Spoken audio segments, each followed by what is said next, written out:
So we looked at immunity to Delta in people infected with Omicron, and we found that the immunity is enhanced, which means that people that were infected with Omicron are less likely to be reinfected with Delta.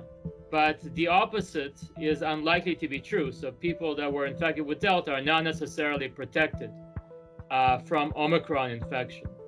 And this probably tells us that Omicron is gonna push Delta out.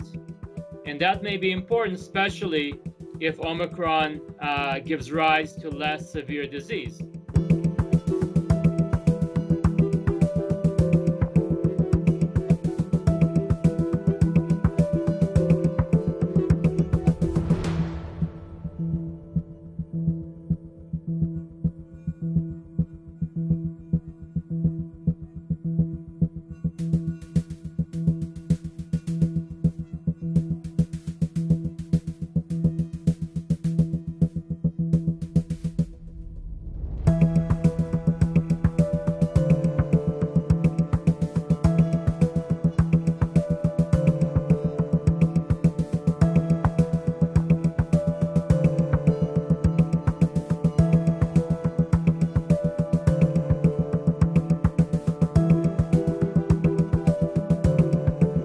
I think we'll be worried about COVID-19 for some time.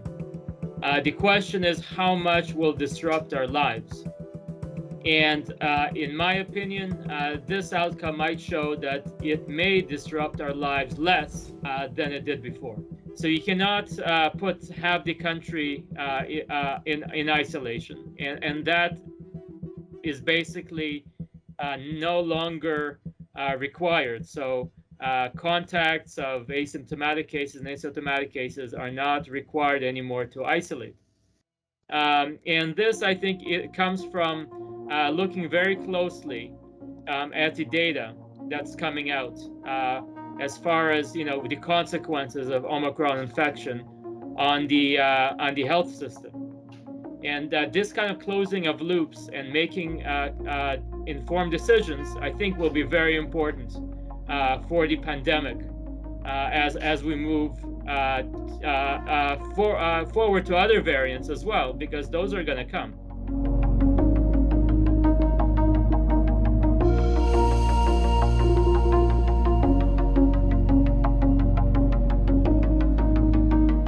Well, I mean, you want to build up immunity in any way you can. I mean, vaccination is by far the safest way of doing it.